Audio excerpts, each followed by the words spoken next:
जब हमारे ऊपर कोई बड़ी विपत्ति आ पड़ती है तो उससे हमें केवल दुख ही नहीं होता, हमें दूसरों के ताने भी सहने पड़ते हैं। जनता को हमारे ऊपर टिप्पणियां करने का वह सुअवसर मिल जाता है जिसके लिए वह हमेशा बेचैन रहती है। मनसाराम क्या मरा, मानो समाज को उन पर आवाजें कसने का बहाना मिल गया। भीतर की बातें कौन जाने। प्रत्यक्ष बात यह थी कि यह सब सौतेली माँ की करतूत है। चारों तरफ यही चर्चा थी। ईश्वर न करे लड़कों का सौतेली माँ से पाला पड़े। जिसे अपना बना बनाया घर उजाड़ना हो, अपने प्यारे बच्चों की गर्दन पर छुरी फेरनी हो, वह बच्चों के रहते हुए अपना दूसरा ब्याह करे। ऐसा कभी नहीं देखा कि सौत के आने पर घर तबाह न हो गया हो। वही बाप जो बच्चों पर जान देता था, सौत के आते ही उन्हीं बच्चों का दुश्मन हो जाता है। उसकी मति ही बदल जाती है। ऐसी देवी ने जन्म ही नहीं लिया जिसने सौत के बच्चों को अपना समझा हो। मुश्किल यह थी कि लोग टिप्पणियों पर संतुष्ट न होते थे। कुछ ऐसे सज्जन भी थे जिन्हें अब जियाराम और सियाराम से विशेष स्नेह हो गया था। वे दोनों बालकों से बड़ी सहानुभूति प्रकट करते, यहाँ तक कि दो एक महिलाएं तो उसकी माता के शील और स्वभाव को याद करके आंसू बहाने लगती थीं। हाय हाय, बेचारी क्या जानती थी कि उसके मरते ही लाडलों की यह दुर्दशा होगी। अब दूध मक्खन काहे को मिलता होगा। जियाराम कहता, मिलता क्यों नहीं। महिला कहती, मिलता है। अरे बेटा, मिलना भी कई तरह का होता है। पानी वाला दूध टके सिर का मंगाकर रख दिया, पियो चाहे न पियो, कौन पूछता है। नहीं तो बेचारी नौकर से दूध दुहवाकर मंगाती थी। वह तो चेहरा ही कह देता है, दूध की सूरत छिपी नहीं रहती। वह सूरत ही नहीं रही। जिया को अपनी माँ के समय के दूध का स्वाद तो याद था नहीं जो इस आक्षेप का उत्तर देता, और न उस समय की अपनी सूरत ही याद थी। चुप रह जाता। इन शुभाकांक्षाओं का असर भी पड़ना स्वाभाविक था। जियाराम को अपने घर वालों से चिढ़ होती जाती थी। मुंशी जी मकान नीलाम हो जाने के बाद दूसरे घर में उठाए तो किराए की फिक्र हुई। निर्मला ने मक्खन बंद कर दिया। वह आमदनी ही नहीं रही तो खर्च कैसे रहता। दोनों का हार अलग कर दिए गए। जियाराम को यह कदर ब्योंत बुरी लगती थी। जब निर्मला मैके चली गई तो मुंशी जी ने दूध भी बंद कर दिया। नवजात कन्या की चिंता अभी से उनके सिर पर सवार हो गई थी। जियाराम ने बिगड़कर कहा, दूध बंद रहने से तो आपका महल बन रहा होगा, भोजन भी बंद कर दीजिए। मुंशी जी, दूध पीने का शौक है तो जाकर दुहा क्यों नहीं लाते। पानी के पैसे तो मुझसे न दिए जाएंगे। जियाराम, मैं दूध दुहाने जाऊं, कोई स्कूल का लड़का देख ले तब। मुंशी जी, तब कुछ नहीं, कह देना अपने लिए दूध लिए जाता हूँ। दूध लाना कोई चोरी नहीं है। जियाराम, चोरी नहीं है। आप ही को कोई दूध लाते देख ले तो आपको शर्म ना आएगी। मुंशी जी, बिल्कुल नहीं। मैंने तो इन्हीं हाथों से पानी खींचा है, अनाज की गठरियां लाया हूँ। मेरे बाप लखपति नहीं थे। जियाराम, मेरे बाप तो गरीब नहीं, मैं क्यों दूध दुहाने जाऊं। आखिर आपने कहारों को क्यों जवाब दे दिया। मुंशी जी, क्या तुम्हें इतना भी नहीं सूझता कि मेरी आमदनी अब पहली सी नहीं रही। इतने नादान तो नहीं हो। जियाराम, आखिर आपकी आमदनी क्यों कम हो गई। मुंशी जी, जब तुम्हें अकल ही नहीं है तो क्या समझाऊं। यहाँ जिंदगी से तंग आ गया हूँ। मुकदमे कौन ले, और ले भी तो तैयार कौन करे। वह दिल ही नहीं रहा। अब तो जिंदगी के दिन पूरे कर रहा हूँ, सारे अरमान लल्लू के साथ चले गए। जियाराम, अपने ही हाथों ना। मुंशी जी ने चीख कर कहा, अरे अहमक, यह ईश्वर की मर्जी थी। अपने हाथों कोई अपना गला काटता है। जियाराम, ईश्वर तो आपका विवाह करने ना आया था। मुंशी जी अब जब्त न कर सके। लाल लाल आंखें निकालकर बोले, क्या तुम आज लड़ने के लिए कमर बांध कर आए हो। आखिर किस बिरते पर। मेरी रोटियां तो नहीं चलाते। जब इस काबिल हो जाना तो मुझे उपदेश देना, तब मैं सुन लूंगा।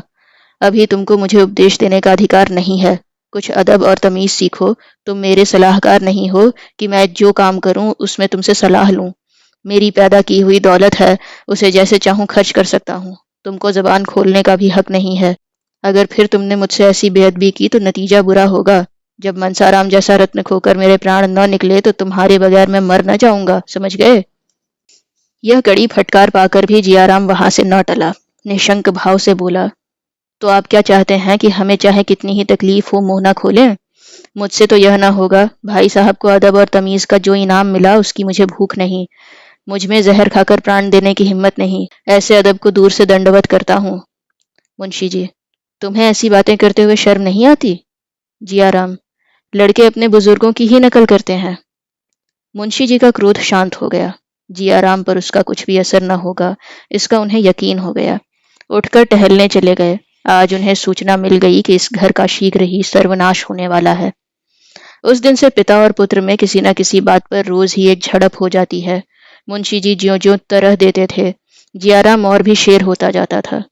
एक दिन जियाराम ने रुक्मणी से यहाँ तक कह डाला, बाप हैं यह समझकर छोड़ देता हूँ, नहीं तो मेरे ऐसे-ऐसे साथी हैं कि चाहूँ तो भरे बाजार पिटवा दूँ। रुक्मणी ने मुंशी जी से कह दिया। मुंशी जी ने प्रकट रूप से तो बेपरवाही ही दिखाई, पर उनके मन में शंका समा गई। शाम को सैर करना छोड़ दिया। यह नई चिंता सवार हो गई। इस भय से निर्मला को भी न लाते थे कि शैतान उसके साथ भी यही बर्ताव करेगा। जियाराम एक बार दबी जबान में कह भी चुका था, देखूं अब की कैसे इस घर में आती है। दूर से ही दुत्कार दूं तो जियाराम नाम नहीं, बुढ़े मियाँ कर ही क्या लेंगे। मुंशी जी भी खूब समझ गए थे कि मैं इसका कुछ भी नहीं कर सकता। कोई बाहर का आदमी होता तो उसे पुलिस और कानून के शिकंजे में कसते। अपने लड़के का क्या करें। सच कहा है, आदमी हारता है तो अपने लड़कों ही से। एक दिन डॉक्टर सिन्हा ने जियाराम को बुलाकर समझाना शुरू किया। जियाराम उनका अदब करता था, चुपचाप बैठा सुनता रहा। जब डॉक्टर साहब ने अंत में पूछा, आखिर तुम चाहते क्या हो, तो वह बोला, साफ साफ कह दूं ना, बुरा तो न मानिएगा। सिन्हा, नहीं, जो कुछ तुम्हारे दिल में है साफ साफ कह दो। जियाराम, तो सुनिए, जब से भैया मरे हैं मुझे पिताजी की सूरत देखकर क्रोध आता है। मुझे ऐसा मालूम होता है कि इन्हीं ने भैया की हत्या की है और एक दिन मौका पाकर हम दोनों भाइयों की भी हत्या करेंगे। अगर उनकी यह इच्छा न होती तो ब्याह ही क्यों करते। डॉक्टर साहब ने बड़ी मुश्किल से हंसी रोककर कहा, तुम्हारी हत्या करने के लिए उन्हें ब्याह करने की क्या जरूरत थी। यह बात मेरी समझ में नहीं आई। बिना विवाह किए भी तो वह हत्या कर सकते थे। जियाराम, कभी नहीं, उस वक्त तो उनका दिल ही कुछ और था। हम लोगों पर जान देते थे, अब मुंह तक नहीं देखना चाहते। उनकी यही इच्छा है कि उन दोनों प्राणियों के सिवा घर में और कोई न रहे। अब जो लड़के होंगे उनके रास्ते से हम लोगों को हटा देना चाहते हैं। यही उन दोनों आदमियों की दिली मंशा है। हमें तरह तरह की तकलीफें देकर भगा देना चाहते हैं, इसलिए आजकल मुकदमे नहीं लेते। हम दोनों भाई आज मर जाएं तो फिर देखिए कैसी बहार होती है। डॉक्टर साहब, अगर तुम्हें भगाना ही होता तो कोई इल्जाम लगाकर घर से निकाल न देते। जियाराम, इसके लिए पहले ही से तैयार बैठा हूँ। डॉक्टर साहब, सुनो क्या तैयारी की है। जियाराम, जब मौका आएगा देख लीजिएगा। यह कहकर जियाराम चलता हुआ। डॉक्टर सिन्हा ने बहुत पुकारा पर उसने फिरकर देखा भी नहीं। कई दिन के बाद डॉक्टर साहब की जियाराम से फिर मुलाकात हो गई। डॉक्टर साहब सिनेमा के प्रेमी थे और जियाराम की तो जान ही सिनेमा में बसती थी। डॉक्टर साहब ने सिनेमा पर आलोचना करके जियाराम को बातों में लगा लिया और अपने घर लाए। भोजन का समय आ गया था। दोनों आदमी साथ ही भोजन करने बैठे। जियाराम को वहां भोजन बहुत स्वादिष्ट लगा। बोला, मेरे यहाँ तो जब से महाराज अलग हुआ खाने का मजा ही जाता रहा। बुआ जी पक्का वैष्णवी भोजन बनाती हैं। जबरदस्ती खा लेता हूँ पर खाने की तरफ ताकने को जी नहीं चाहता। डॉक्टर साहब, मेरे यहाँ तो जब घर में खाना पकता है तो इससे कहीं स्वादिष्ट होता है। तुम्हारी बुआ जी लहसुन प्याज न छूती होंगी। जियाराम, हाँ साहब, उबाल कर रख देती हैं। लाला जी को इसकी परवाह ही नहीं कि कोई खाता है या नहीं, इसलिए तो महाराज को अलग किया है। अगर रुपए नहीं है तो गहने कहाँ से बनते हैं। डॉक्टर साहब, यह बात नहीं है जियाराम, उनकी आमदनी सचमुच कम हो गई है। तुम उन्हें बहुत दिक करते हो। जियाराम हंसकर कहता है, मैं उन्हें दिक करता हूँ। मुझसे कसम ले लीजिए, जो कभी उनसे बोलता भी हूँ, मुझे बदनाम करने का उन्होंने बीड़ा उठा लिया है। बेसबब बेवजह पीछे पड़े रहते हैं, यहाँ तक कि मेरे दोस्तों से भी उन्हें चिढ़ है। आप ही सोचिए, दोस्तों के बगैर कोई जिंदा रह सकता है। मैं कोई लुच्चा नहीं हूं कि लुच्चों की सोहबत रखूं, मगर आप दोस्तों ही के पीछे मुझे रोज सताया करते हैं। कल तो मैंने साफ कह दिया, मेरे दोस्त घर आएंगे, किसी को अच्छा लगे या बुरा, जनाब कोई हो, हर वक्त की धौंस नहीं सह सकता। डॉक्टर साहब, मुझे तो भाई उन पर बड़ी दया आती है। यह जमाना उनके आराम करने का था। एक तो बुढ़ापा, उस पर जवान बेटे का शोक, स्वास्थ्य भी अच्छा नहीं। ऐसा आदमी क्या कर सकता है। वह जो कुछ थोड़ा बहुत करते हैं वही बहुत है। तुम अभी और कुछ नहीं कर सकते तो कम से कम अपने आचरण से तो उन्हें प्रसन्न रख सकते हो। बुढ़ों को प्रसन्न करना बहुत कठिन काम नहीं। यकीन मानो, तुम्हारा हंसकर बोलना ही उन्हें खुश करने को काफी है। इतना पूछने में तुम्हारा क्या खर्च होता है कि बाबूजी आपकी तबीयत कैसी है। वह तुम्हारी यह उदंडता देखकर मन ही मन कुढ़ते रहते हैं। मैं तुमसे सच कहता हूँ, कई बार रो चुके हैं। उन्होंने मान लो शादी करने में गलती की, इसे वह भी स्वीकार करते हैं, लेकिन तुम अपने कर्तव्य से क्यों मुंह मोड़ते हो? वह तुम्हारे पिता हैं, तुम्हें उनकी सेवा करनी चाहिए। एक बात भी ऐसी मुंह से न निकालनी चाहिए जिससे उनका दिल दुखे।